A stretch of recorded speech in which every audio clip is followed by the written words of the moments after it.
नमस्कार दोस्तों, एक बार आप सबका फिर से बहुत बहुत स्वागत है आप सभी के अपने YouTube चैनल डियर गुरुजी पर। सो गाइस, जैसा कि आप सभी को पता है, बहुत सारे लोगों की रिक्वेस्ट आई थी सर रीजनिंग की जो क्लास है वो स्टार्ट करिए। तो इसका एक मैंने टाइम फिक्स कर दिया है, डेली मॉर्निंग में 8 बजे ये जो क्लास है आपको मिलेगी। और रीजनिंग की एक नई सीरीज है, पहला प्रैक्टिस सेट है, पहला सेट है। आप लोगों ने टाइटल और थंबनेल तो देख ही लिया होगा। आज यहाँ पर ये जो वीडियो है किस एग्जाम के लिए है, तो डेली आप लोग सुबह 8 बजे आइए, इस क्लास को लीजिए और चैनल को सब्सक्राइब कर लेंगे तो आपको नोटिफिकेशन जो है मिलता रहेगा। वीडियो अगर आपको पसंद आता है तो ही इस वीडियो को लाइक कीजिएगा। तो चलिए स्टार्ट करते हैं आज की इस क्लास को। तो पहला क्वेश्चन देखिए आपके सामने ये रहा, ध्यान से देखिएगा और आप लोग भी जवाब देने की कोशिश करेंगे कि दिए गए विकल्पों में से उस पद का चयन करें जो तीसरे पद से उसी प्रकार संबंधित है जिस प्रकार दूसरा पद पहले पद से है। बहुत ही सिंपल सा क्वेश्चन है, आप लोग भी जवाब देंगे। देखिए यहाँ पर लिखा गया है गौतम बुद्ध का जन्म जो है बौद्ध धर्म से है। तो आप सभी को होता है गौतम बुद्ध जो है उन्होंने वो बौद्ध धर्म के प्रवर्तक थे। इसी प्रकार जो गुरु नानक थे, बिल्कुल सही जवाब आ रहा है, सिख धर्म के हो जाएगा। तो यहाँ पर जितने भी लोग ऑप्शन नंबर सी जवाब दे रहे हैं वो लोग यहाँ पर बिल्कुल करेक्ट हो जाएंगे। अगला क्वेश्चन देखिए आपसे यहाँ पर कह रहा है कि पेन में एक बार पेपर में 2 बार और PEPPER में 3 बार क्या है। तो ध्यान से देखा जाए भाई, पेन में एक बार P है, एक बार E है, एक बार N है। पेपर में देखा जाए 2 बार क्या है भाई, पेपर में 2 बार P और P 2 बार है ना। तो भाई यहाँ पर पेपर की बात करते हैं तो 1 2 3, जो P है वो आपका कितनी बार है, 3 बार है। बहुत ही आसान सा क्वेश्चन था। तो ऑप्शन नंबर जो इसका B है वो यहाँ पर बिल्कुल करेक्ट हो जाएगा। अगला क्वेश्चन देखिए आपसे क्या कह रहा है कि अध्यापक का छात्र से वही संबंध है जो धर्मगुरु का किससे है। भाई अध्यापक है और छात्र है, समझिएगा। अध्यापक का छात्र से वही संबंध है, जैसे अध्यापक अपने शिष्यों को छात्र बोलते हैं, वैसे धर्मगुरु जो होते हैं, याद रखिएगा दोस्तों, जो धर्मगुरु होते हैं उनके जो शिष्य होते हैं उनको अनुयायी बोला जाता है, या धर्मग्रंथ या पुरोहित। तो यहाँ पर बिल्कुल सही जवाब आ रहा है सभी का, अनुयायी। ठीक है, तो यहाँ पर ऑप्शन नंबर जो इसका बी है वो यहाँ पर बिल्कुल करेक्ट हो जाएगा। अगला क्वेश्चन देखिए आपसे कह रहा है कि निम्नलिखित शब्दों में से कौन सा शब्द शब्दकोश में सबसे पहले आएगा। यहाँ पर ध्यान से देखिएगा, शब्दकोश में सबसे पहले कौन सा आएगा, इम्प्रूव है। ध्यान से समझिएगा, सारे आपके IM से स्टार्ट हो रहे हैं, सबके IMP सब में है। IMPR यहाँ पर देखिए, यहाँ पर भी IMPR है, यहाँ पर भी IMPR है और यहाँ पर IMPU है। तो U वाले को हटा देंगे क्योंकि आपको पता है R पहले आता है, U बाद में आता है, और सबसे पहले हमको ढूंढना है तो U आपका कट जाएगा। उसके बाद देखिए R के बाद O है, यहाँ पर I है, तो O हट जाएगा क्योंकि O बाद में आता है, और I भी हट जाएगा क्योंकि I और E में देखा जाए तो E पहले आता है, I बाद में आता है। तो सबसे पहले जो आपका आएगा सर इम्प्रेस आएगा, उसके बाद इम्प्रिंट आएगा, फिर इम्प्रूव आएगा, फिर इम्पुगन आएगा। तो यहाँ पर ऑप्शन नंबर बी जितने भी साथियों ने जवाब दिया था, जो लोग जवाब देते हुए चल रहे हैं वो लोग यहाँ पर बिल्कुल करेक्ट हो जाएंगे। अगला क्वेश्चन देखिए आपसे यहाँ पर क्या कह रहा है, ध्यान से देखिएगा। क्वेश्चन नंबर आपका यहाँ पर 17 है। निम्नलिखित विकल्पों में से आप सभी को यहाँ पर चयन करना है। ध्यान से देखिएगा किस चीज़ का चयन करना है। निम्नलिखित विकल्पों में से आपको चयन करना है कि जो नहीं बनाया जा सकता है। ये जो आपका थ्रोली दिया गया है, थ्रोली से जो आपका नहीं बन सकता है। रफ की बात करते ROUGH, देखिए ROUGH यहीं पर है, ठीक है, यहाँ पर मैंने हाईलाइट कर दिया है। ग्लोरी की बात करते देखिए G है, लेकिन यहाँ पर ग्लोरी में यहाँ पर देखिए G है, L है, O है, R भी है और Y भी है। ग्लोरी में देखा है तो पूरा मिल जाएगा। थ्रोनी की बात करें THORNY, देखिए THOR आपका स्टार्टिंग में ही है और इसके अलावा O यहाँ पर है, लेकिन यहाँ पर देखा है N कहीं भी नहीं है। थ्रोली में कहीं भी N है नहीं, है ना। तो यहाँ पर ऑप्शन नंबर जो इसका C है वो यहाँ पर बिल्कुल करेक्ट हो जाएगा। तो जितने भी साथियों ने यहाँ पर ऑप्शन नंबर C जवाब दिया है वो लोग यहाँ पर बिल्कुल करेक्ट हो जाएंगे। चलिए दोस्तों आते हैं अगले क्वेश्चन पर। तो क्या कह रहा है कि निम्नलिखित श्रृंखला में से कितने R से ठीक पहले P है और ठीक बाद D है। बहुत ही अच्छा क्वेश्चन है, ध्यान से समझिएगा। क्वेश्चन कह रहा है कि कितने R से, 2 R यहाँ पर देखा है तो R कितने हैं, 1 R यहाँ पर है, 1 R यहाँ पर है, 1 R यहाँ पर है और 1 R यहाँ पर है। तो कह रहा है कि कितने R से ठीक पहले P है। तो यहाँ पर देखा है इसके ठीक पहले P है तो इस सारे वाले R को कटा देंगे। इस वाले R के पहले P है, इस वाले R के पहले P है और यहाँ पे ये कट जाएगा, और ये जो आपका R है इसके पहले D है तो ये भी कट जाएगा। तो अभी आपके कितने R बचे भाई, 2 R ऐसे बचे जिनके पहले क्या है, P है और ठीक बाद देखो D है। तो देखो ठीक बाद यहाँ पर D दिख रहा है, ठीक बाद यहाँ पर D दिख रहा है। तो यहाँ पर हम लोग लिख देंगे 2 R से ठीक पहले P और ठीक बाद जो है आपके D है, ठीक है। चलिए अगला क्वेश्चन देखिए आपसे यहाँ पर क्या कह रहा है, निम्नलिखित को कालक्रम के अनुसार व्यवस्थित करना है। यानी कि यहाँ पर देख सकते हैं लाल बहादुर शास्त्री, इंदिरा गांधी, जवाहरलाल नेहरू, पीवी नरसिम्हा राव, बीपी सिंह, ये भारत के प्रधानमंत्री रह चुके हैं। सबसे पहले आपके यहाँ पर देखा जाए तो यहाँ पर सबसे पहले आपके जवाहरलाल नेहरू बने थे, सभी को पता है। उसके बाद लाल बहादुर शास्त्री जी का नंबर आया था। उसके बाद जो है इंदिरा गांधी जी बनी थी, और इंदिरा गांधी जी के बाद बने थे वीपी सिंह जी, और उसके बाद पीवी नरसिम्हा राव। यानी कि 3 1 2 5 4, 3 1 2 5 4 किस में आ रहा है सर? ऑप्शन नंबर यहाँ पर बी। ध्यान से देखिएगा, ऑप्शन नंबर जो इसका बी है वो यहाँ पर बिल्कुल करेक्ट हो जाएगा। अगला क्वेश्चन देखो आपसे यहाँ पर क्या कह रहा है, ध्यान से देखिए कि भाई इस श्रृंखला में क्वेश्चन मार्क के प्लेस पे बताना है क्या आना है। 7 है, 49 है, 343। देखो पहले 7 है, फिर 7 का स्क्वायर है, 7 7 49 होता है ना, फिर आपका 7 का क्यूब है, तो अगला क्या है भाई 7 की पावर 4 आएगा। और 7 की पावर 4 करते हैं तो आपका आता है क्या सर? 7 की पावर 4 करने पे आपका 2401 आता है, क्योंकि आपका 343 में 7 से मल्टीप्लाई हो जाएगा। तो यहाँ पर 2401 ऑप्शन नंबर जो इसका सी है वो यहाँ पर बिल्कुल करेक्ट हो जाएगा। अगला क्वेश्चन देखो आपसे यहाँ पर क्या कह रहा है, ध्यान से देखिएगा। थोड़ा सा ब्लर है बट यहाँ पर क्वेश्चन आई होप आपको विजिबल होगा। 18 है, 25 है, 34 है, 45 है, फिर आपका यहाँ पर क्वेश्चन मार्क दिया गया है। चलिए भाई, तो यहाँ पर अगर देखा है तो भाई 18 के बाद 25 है, 25 के बाद 34 आया है, फिर 45 आया है। तो डिफरेंस देखो कितने कितने का, 18 के बाद 25 यानी कि +7 है, 25 के बाद 34 है यानी कि +9 है, 34 के बाद आपका 45 है यानी कि +11 है, और 45 11 है, और यहाँ पर अगर देखा जाए तो 7 9 11, तो आपका क्या आ जाएगा सर? अब 13 ऐड करेंगे, तो 45 में 13 ऐड करने पे कितना आएगा सर? 58 आएगा। तो यहाँ पर जितने भी लोगों ने ऑप्शन नंबर बी जवाब दिया है वो लोग यहाँ पर बिल्कुल करेक्ट हो जाएंगे। अगले क्वेश्चन का जवाब आप लोग दीजिएगा, बहुत ही अच्छा क्वेश्चन है, डायरेक्शन का क्वेश्चन है। जब भी डायरेक्शन का क्वेश्चन लगाएंगे तो आप लोग को बस ये दिशा याद रखना है, ये पूरब होता है, और ये आपका क्या होता है? पश्चिम होता है, और यहाँ पर उत्तर होता है, और यहाँ पर आपका दक्षिण होता है। ठीक है, तो यहाँ पर 16 किलोमीटर पश्चिम की ओर गया। पश्चिम आपका देखिए यहाँ पर ये इस साइड है, 16 किलोमीटर किधर गया भाई? पश्चिम की ओर गया। अभी वो उसका मुख इस साइड में है, फिर वो बाएं घुमा। अब देखो ये इस साइड गया तो बायां, अगर इधर देख रहा है कोई इंसान तो उसका बायां हाथ तो नीचे ही होगा ना, तो बायां घुमा और कितना चला? 10 किलोमीटर चला। उसके बाद फिर से बायां घुमा, कोई इंसान नीचे देख रहा है तो उसका बायां हाथ कौन सा हो जाएगा? ये वाला हो जाएगा। बायां बोला गया ना, हाँ ये वाला हो जाएगा।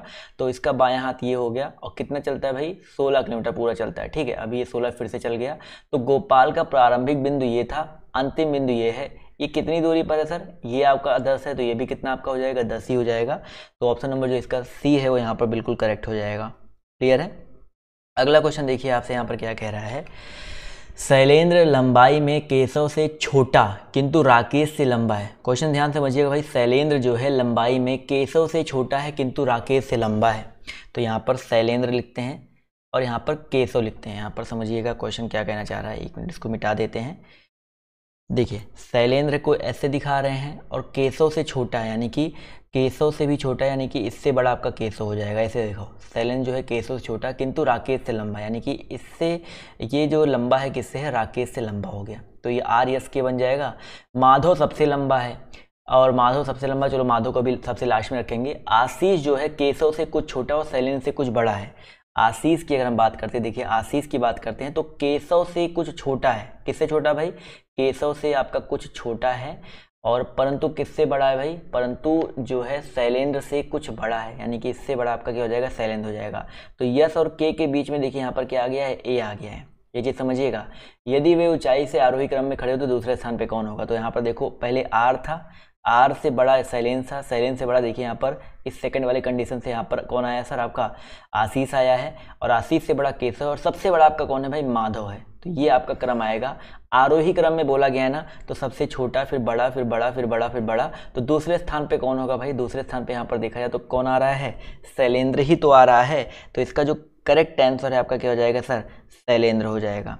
क्लियर है दोस्तों? तो जितने लोगों ने यहाँ पर शैलेंद्र जवाब दिया है वो लोग यहाँ पर बिल्कुल करेक्ट हो जाएंगे। अगला क्वेश्चन देखिए क्या कह रहा है, यहाँ पर कॉफ़ी है और कैफीन से उसी प्रकार संबंधित जिस प्रकार तंबाकू। भाई कॉफ़ी कैफीन की अगर हम बात करते हैं, कॉफ़ी में कैफीन होता है तो तंबाकू में क्या होता है? निकोटीन होता है। तो ऑप्शन नंबर जो इसका डी है वो यहाँ पर बिल्कुल करेक्ट हो जाएगा। क्लियर दोस्तों? तो जितने भी लोगों ने यहाँ पर ऑप्शन नंबर बी जवाब दिया था वो लोग यहाँ पर बिल्कुल करेक्ट हो जाएंगे। अगला क्वेश्चन देखो आपसे यहाँ पर क्या कह रहा है कि भाई पी क्यू आर को लिखा गया है 16 17 18, तो उसी प्रकार एम ओ क्यू क्या हो जाएगा? सिंपल सा क्वेश्चन है भाई, पी है, क्यू है, आर है, P का मतलब कोड होता है 16, Q का कोड 17 होता है, R का कोड आपका 18 होता है। उसी तरह MOQ की बात करते हैं तो M का कोड 13 होता है, O का कोड 15 होता है, Q का कोड 17 होता है। तो 13, 15, 17 किस में आ रहा है सर? ऑप्शन नंबर बी में आ रहा है। तो यहाँ पर ऑप्शन नंबर जो इसका बी है वो यहाँ पर बिल्कुल करेक्ट हो जाएगा। क्लियर है? अगला क्वेश्चन देखिए क्या कह रहा है।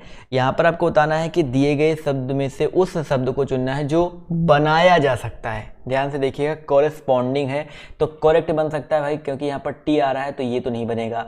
डिस्क्रेन की बात करते हैं, DISCREN, देखिए DIS है, चलो DIS मिल गया। CERN देखो, C है, E है, R भी है यहाँ पर और N भी है। तो यहाँ पर डिस्क्रेन की बात करते हैं, देखिए ऑप्शन नंबर जो इसका बी है ये आपका आराम से बना सकता है, जबकि यहाँ पर भी देखिए T है, नहीं बन पाएगा। यहाँ पर रिस्पॉन्स क्यों नहीं बनेगा? क्योंकि रिस्पॉन्स में आपका देखा जाए तो PONSE, चलो ठीक है PONSE है, RES है, RE देखो यहाँ पर 2 बार E आ गया है, जबकि यहाँ पर इसमें पूरे में एक ही बार ही है, इसलिए ये वाला भी नहीं बनेगा। अगला क्वेश्चन देखिए आपसे यहाँ पर क्या कह रहा है, ध्यान से देखिएगा, समझिएगा। अगला क्वेश्चन देखिए कह रहा है कि निम्नलिखित अक्षर श्रृंखला में अगले अक्षर की पहचान करना है। ठीक है, निम्नलिखित अक्षर श्रृंखला में अगले अक्षर की पहचान करना है। KNQT है तो K का कोड क्या होता है समझिएगा। K की बात करते हैं, उसके बाद N है, उसके बाद Q है, फिर T है। K और N में देखा जाए तो आपका 3, क्योंकि भाई 11, 3, 14, 3 का अंतर है। N और Q में भी देखा जाए तो 3 का अंतर है। Q और T में भी आपका 3 का अंतर है, अगला भी 3 का अंतर हो जाएगा। तो 20 होता है T का कोड, 3 ऐड करेंगे 23 आ जाएगा। और 23 किसका कोड होता है? उससे आपका W का कोड होता है, तो यहाँ पर W जो है आपका करेक्ट हो जाएगा। क्लियर है? चलिए भाई, बहुत अच्छी बात है। अगला क्वेश्चन देखिए आपसे यहाँ पर क्या कह रहा है कि तर्क वितर्क वाला क्वेश्चन आपके वाला, तर्क और कथन वाला क्वेश्चन आपके पेपर में आएगा, जरूर आएगा, तो बिल्कुल आपको स्किप नहीं करना है। चेन्नई से दिल्ली शीघ्र पहुँचने के लिए वायुयान से जाएँ, कथन दिया गया है। चेन्नई से अगर आपको दिल्ली जल्दी पहुंचना है तो आप वायुयान से जाएं। तर्क दिया गया है कि चेन्नई और दिल्ली वायुयान सेवा से जुड़े हुए हैं और चेन्नई से दिल्ली जाने के लिए कोई और साधन नहीं है। तो भाई दूसरा कथन यहाँ पर गलत हो जाएगा, दूसरा कथन तो साफ साफ गलत हो जाएगा। हम बात करते हैं भाई पहले कथन के बारे में। तो पहला कथन जरूर मजबूत है, क्योंकि भाई चेन्नई से दिल्ली शीघ्र पहुंचने के लिए वायुयान से जाएं, क्योंकि ये वायुयान सेवा से जुड़े हुए हैं। तो केवल तर्क और तर्क एक जी जो है आपका मजबूत है। तो यहाँ पर ऑप्शन नंबर जो इसका ए है वो यहाँ पर बिल्कुल करेक्ट हो जाएगा। अगला क्वेश्चन देखिए क्या कह रहा है। पैरट शब्द के अक्षरों को वर्ड के अनुसार व्यवस्थित करने के बाद इस शब्द में कितने अक्षरों की स्थिति अपरिवर्तित रहेगी? समझिएगा, वर्ड के अनुसार व्यवस्थित करना है पैरट को। कैसे व्यवस्थित करना है? यानी कि जो आपका डिक्शनरी होता है उसके अकॉर्डिंग व्यवस्थित करना है। तो सबसे पहले आपका ए आ जाएगा। ठीक है भाई, सबसे पहले आपका ए आ जाएगा। ए के बाद देखिए PQRT में सबसे पहले आपका क्या आता है भाई? P आता है। ए के बाद देखिए P ही तो आएगा, उसके बाद आपका R और R आएगा। सॉरी माफ़ कीजिएगा, यहाँ पर एक मेरे से मिस्टेक हुआ है, इसको पहले पूरा एक मिनट रुकिए, क्योंकि यहाँ पर मैंने O को ध्यान ही नहीं दिया। तो यहाँ पर देखिए सबसे पहले आपका क्या आएगा? A आएगा और उसके बाद O आएगा, फिर आपका P आएगा, फिर आपका R और R आ जाएगा और आपका लास्ट में T आ जाएगा। तो एक अक्षर देखिए T लास्ट में था, एक अक्षर यहाँ पे हो गया। और R की बात करते देखिए, एक R देखिए आपका चौथे स्थान पे है, एक R यहाँ पर भी, यहाँ पर 1, 2, 3 चौथे स्थान पे है। तो यहाँ पर 2 ऐसे अक्षर हैं जिनकी स्थिति जो है अपरिवर्तित रही है। तो यहाँ पर ऑप्शन नंबर जो इसका बी है 2, वो यहाँ पर बिल्कुल करेक्ट हो जाएगा। क्लियर है? आर और टी की जो स्थिति है वो अपरिवर्तित रही है। अगला क्वेश्चन देखो आपसे यहाँ पर क्या पूछा गया है। दिए गए विकल्पों में से उस शब्द का चयन करें जो अन्य से भिन्न है। बहुत ही आसान सा क्वेश्चन है, आपके सामने देख सकते हैं भाई। दिया गया तबला, सितार, वीणा, एक तारा। तो इन सब में आपका भिन्न कौन सा हो जाएगा? तबला। क्यों भाई? तबले में कोई तार नहीं होता, जबकि सितार, वीणा, एक तारा में तार से, कंपन से ध्वनि उत्पन्न होती है। तो यहाँ पर ऑप्शन नंबर जो इसका ए है वो यहाँ पर क्या हो जाएगा? डिफरेंट हो जाएगा, अलग हो जाएगा। क्लियर है दोस्तों? चलिए आते हैं अगले क्वेश्चन की तरफ। तो ध्यान से देखिए, पूछा गया है कि दिए गए विकल्पों में से उस शब्द का चयन करें जो अन्य से भिन्न है। बीमा है, वेतन है, भविष्य निधि है, वेतन है और शेयर है। तो यहाँ पर आप सभी को पता है भाई, बीमा हो गया, भविष्य निधि हो गया, शेयर हो गया। ये लॉन्ग टर्म के लिए एक आपका सेविंग्स होता है, लेकिन सैलरी जो है आपको हर महीने मिलती रहती है। इस वजह से यहाँ पर जो आपका सेविंग्स है आपका डिफरेंट हो जाएगा, अलग हो जाएगा। आई होप यहाँ पर आप सब भी जवाब दे पा रहे होंगे, जवाब देते हुए चल भी रहे होंगे। अगला क्वेश्चन देखिए कह रहा है, दिए गए विकल्पों में से उस संख्या का चयन करना है जो अन्य से भिन्न है। 253 है, 385 है, 473 और आपका 254 दिया गया है। तो इन चारों ऑप्शनों में अगर देखेंगे तो यहाँ पर करेक्ट आंसर आपका क्या हो जाएगा? ध्यान से देखिए सर, यहाँ पर 254 की बात करते हैं, ऑप्शन नंबर डी की बात करते हैं। ये आपका अलग क्यों होगा? समझो भाई, 253 और आपका यहाँ पर 253 को जोड़ो, 5 2 7 3 10 आता है। इसको जोड़ो सर, 7 4 11 और 3 कितना आता है, 14 आता है। ठीक है, चलो इससे तो नहीं हो रहा है। यहाँ पर ये क्यों अलग होगा मैं आपको ये बताता हूँ, ये मेरे दिमाग में आ गया भाई कैसे होगा। देखो पहला अक्षर और आखिरी अक्षर जोड़ो, 2 3 कितना हो गया, 5 हो गया। 4 और 3 जोड़ो कितना हो गया, 7 हो गया। 3 और 5 जोड़ो कितना हो गया आपका, 8 हो गया। 2 और 4 जोड़ेंगे आपका 6 होना चाहिए, जबकि यहाँ पर 5 दिया गया है। तो इस वजह से आपका ये आपका अलग हो जाएगा, डिफरेंट हो जाएगा। क्लियर है।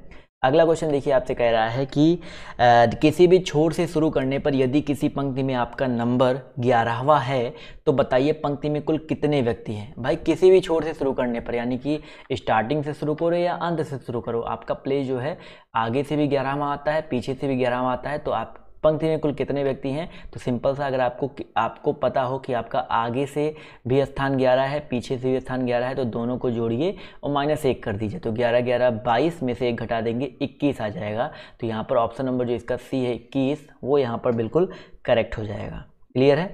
मान लीजिए अगर आपको पता होगा कि आपको ये पता होता कि आपको आगे से गिनने पे 11 आता है, पीछे से गिनने पे आपका स्थान 13वां आता है, तो आपका आंसर होता है 11 + 13 - 1, यानी कि आगे से स्थान, पीछे से स्थान -1 कर देना, ऊपर से स्थान, नीचे से स्थान -1 कर देना, आपका यहाँ पर आंसर निकल करके आ जाएगा।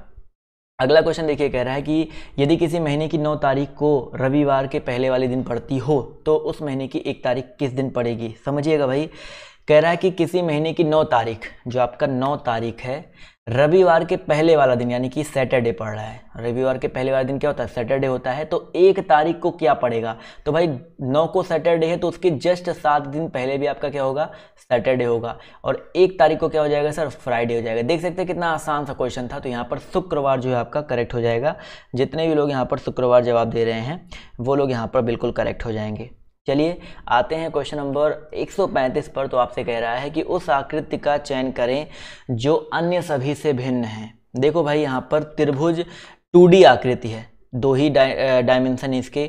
चतुर्भुज में 2D आकृति है, और आपका ये आपका जो समलंब दिया गया ये भी 2D आकृति है। लेकिन अगर हम शंकु की बात करते हैं तो शंकु जो है आपका 3D आकृति के अंतर्गत आ जाता है। इसी वजह से यहाँ पर जो ऑप्शन नंबर डी दिया गया है ये आपका इन सभी में डिफरेंट हो जाएगा, अलग हो जाएगा। क्लियर है दोस्तों।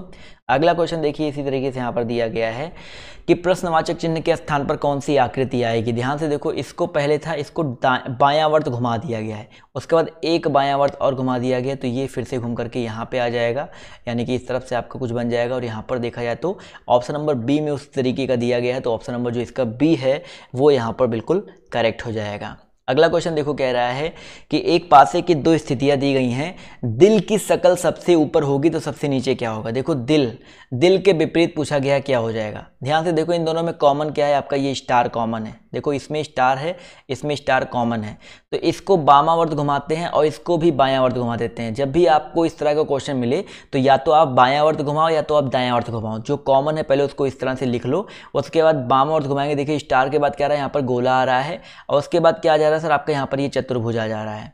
ठीक है, उसके बाद इसको भी स्टार के बाद ये घुमाएंगे तो यहाँ पर देखिए ये वाला चतुर्भुज आ रहा है जो कि आपका थोड़ा सा डार्क है, और उसके बाद आपका हार्ट आ जा रहा है। ठीक है, उसके बाद फिर से बायां ओर घुमाएंगे तो आपका क्या आ जाएगा, हार्ट आ जाएगा। चलो, तो यहाँ पर पूछा गया था हार्ट के दिल की शक्ल के सबसे ऊपर क्या होगा, तो दिल की शक्ल के ऊपर देखिए यहाँ पर क्या है, ये चतुर्भुज दिया गया ना। कौन सा चतुर्भुज दिया गया, ऑप्शन नंबर डी वाला चतुर्भुज दिया गया है। तो ऑप्शन नंबर जो इसका डी है वो यहाँ पर बिल्कुल करेक्ट हो जाएगा।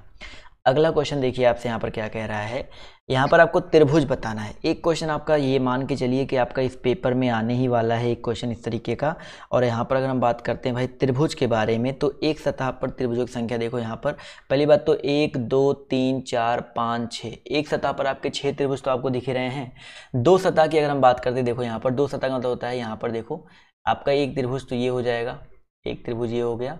इसके अलावा एक त्रिभुज आपका यहाँ पर दिख रहा है, एक इधर वाला एक इधर वाला, 2 आपके ये हो गए, एक इधर वाला एक इधर वाला, यानी कि 4 त्रिभुज आपके ये हो गए। तो 6 और 4 त्रिभुज हो गया। उसके बाद यहाँ पर, और यहाँ पर मैं आपको दिखा देता हूँ, 6 4 10 त्रिभुज तो आपको यहाँ पर दिख ही गए।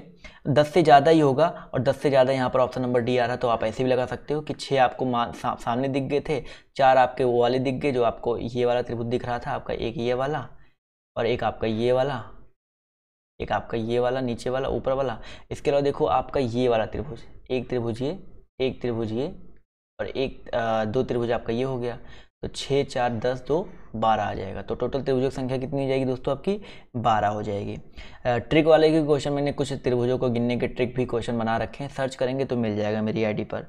अगला क्वेश्चन देखिए, कह रहा है दी गई आकृति का दर्पण प्रतिबिंब। देखो दर्पण जब सामने इस साइड लगा हुआ हो तो इसका दर्पण प्रतिबिंब देखो सिंपल सा कैसे बनेगा, हमें जो चीज़ सामने वो दिखाई पड़ेगी, यानी कि सामने ऐसे दिखेगा और ये चीज़ ऐसे हो जाएगा। उसके बाद ये जो ऐसे है वो आपका वैसे ही सेम टू सेम रहेगा, और ये जो आपका ऐसे दिख रहा है ये आपका कुछ इस तरह से हो जाएगा। फिगर मैंने सही बनाया ना। तो यहाँ पर देख सकते हैं कौन से ऑप्शन में ऐसा आ रहा है, ऑप्शन नंबर सी में ऐसा आ रहा है ना। देखिए इस पर ध्यान दीजिएगा, ये इस तरह से बना हुआ है तो इस पर ध्यान दीजिएगा। ऑप्शन नंबर जो इसका सी है वो यहाँ पर बिल्कुल करेक्ट हो जाएगा। अगला क्वेश्चन देखो आपसे क्या कह रहा है, यहाँ पर आपको बताना है नीचे दिखाए गए उत्तर आकृतियों में से यह ज्ञात कीजिए कि कौन सा मोड़ा हुआ और पंच किया हुआ कागज खोलने पर बिना मोड़े पंच किए, मतलब जैसे पहली बात तो इसको ऐसे मोड़ा गया, देखो ऐसे मोड़ा गया, ऐसे मोड़ा गया, उसके बाद इस तरह से आपका ये मोड़ दिया गया, फिर यहाँ पर ये छेद कर दिया गया। तो खोलने पर देखो जब ये पहला जब खुलेगा तो ये आपका कुछ इस तरीके से खुलेगा, ठीक है। पहला आपका इस तरीके से खुलेगा, यहाँ पर 2 थे, यहाँ पर 2 ये थे, यहाँ पर भी आ जाएगा और यहाँ पर भी आ जाएगा, तो यहाँ पे आ गया। उसके बाद देखा जाए तो ये इस साइड खुलेगा, यानी कि ये ऊपर खुलेगा, इस साइड खुलेगा। तो इस हिसाब से देखा जाए तो ये जो है एक आपका ऊपर जाएगा, ध्यान समझिएगा। ये आपका एक तो आपका ये जो एक चीज़ है ये यहाँ पे आ जाएगा, एक यहाँ पे आ जाएगा, एक यहाँ पे आ जाएगा, एक यहाँ पे आ जाएगा, और ये पूरा जो आपका चतुर्भुज है वो आपका बन के निकल के आ जाएगा। मैंने थोड़ा सा अलग बनाने की कोशिश किया, बट थोड़ा सा इमेजिन करो तो यहाँ पर सी ऑप्शन वाला जो है बन करके आएगा। 2 इस तरह से, 2 इस तरह से, 2 यहाँ पर, 2 यहाँ पर। इमेजिन करेंगे तो आपसे अपने आप आंसर जो आपके सामने आ जाएगा। तो सी ऑप्शन यहाँ पर बिल्कुल करेक्ट हो जाएगा। क्लियर है। अगला क्वेश्चन देखिए, कह रहा है कि यदि किसी कूट भाषा में टाइगर को REGIT लिखा जाता है तो उसी कूट भाषा में चेयर को कैसे लिखेंगे। भाई देखो टाइगर है, TIGER दिया गया है, इसको क्या लिखा है, REGIT लिखा जाता है। REGIT यानी कि RE यहाँ पर है, ER यहाँ पर हो गया, ठीक है। ER को RE कर दिया गया, IG को GI कर दिया गया, T आपका आखिरी में चला गया। तो चेयर भी हो जाएगा, CHAIR है, तो C आपका आखिरी में चला जाएगा, और IR आपका RI होके वो आगे आ जाएगा, और यहाँ पर HA जो है AH हो जाएगा। तो RIAHC कहीं पे आ रहा है भाई, RIAHC ऑप्शन नंबर जो इसका A दिया गया है यहीं पर आ रहा है। तो ऑप्शन नंबर जो इसका A है वो यहाँ पर बिल्कुल करेक्ट हो जाएगा। जो आपका अगला क्वेश्चन है ये माफ़ कीजिएगा, ये है कि यदि किसी कूट भाषा में एब्सेंट को BDVVISZ लिखा जाता है तो स्कूल को कैसे लिखेंगे। देखिए A के बाद आपका क्या आया है सर, B आया है, यानी कि +1 हुआ है। B के बाद D आया है, +2 हुआ है। S के बाद भी आया है, STU भी +3 हुआ है। E के बाद I आया है, यानी कि E का कोड आपका क्या होता है, 5 होता है, इसका कोड 9 होता है, यानी कि +4 हुआ है। N के बाद आपका S आया है, यानी कि 14 5 19, यानी कि +1 +2 +3 +4 +5, और T के बाद Z आया +6 हुआ है। सब में एक एक जो प्लस है वो आपका बढ़ता चला गया। तो यहाँ पर यस के बाद क्या आ जाएगा, T। सी के बाद 2 ऐड करेंगे तो CDE हो जाएगा। तो देखो 2 ऑप्शन तो आपके यहाँ पर कट ही गए। उसके बाद यहाँ पर H के बाद देखा जाए तो K ही आएगा 3 ऐड करने पर। O के बाद बात करते हैं तो 4 ऐड करना है, तो 15 4 19 होता है, 19 का कोड आपका S होता है, तो ये ऑप्शन कट गया। तो बचा क्या, TKS इसी में आ रहा है, TR आगे आएगा, निकालने की जरूरत नहीं है। ऑप्शन नंबर जो इसका A है वो यहाँ पर बिल्कुल करेक्ट हो जाएगा। एक और क्वेश्चन देखते हैं आपसे यहाँ पर क्या कह रहा है, और इस क्वेश्चन का जवाब जो आपको कमेंट बॉक्स में कमेंट करके देना है, ठीक है। कमेंट बॉक्स में आप लोग कमेंट करके दीजिएगा कि आप लोगों ने, देखते हैं कि आप लोग यहाँ पर कितने लोग यहाँ आखिरी तक आए थे, मुझे वो पता चल सके। और तुम जो मेन कमेंट बॉक्स होता है वहाँ पे, ये लाइव वाले चैट बॉक्स में नहीं, जो मेन कमेंट बॉक्स होता है वहाँ पे आप सभी को जो है कमेंट करके इसका जवाब देना है और बताना है आज की क्लास आप सभी को कैसी लगी। और डेली आप लोग के लिए इस तरह की क्लासेज जो है लेके आई जाए, और मैथ वाली जो क्लास है क्या उसकी भी शुरुआत की जाए, तो आप लोग कमेंट करके जरूर बताइएगा क्लास कैसी लगी। आप लोग वो चीज़ भी जो है जरूर बता दीजिएगा। तो आज की वीडियो में सिर्फ इतना ही, अगले बाय, टेक केयर, जय हिंद, जय भारत। मिलते हैं आप सभी से नेक्स्ट वीडियो में।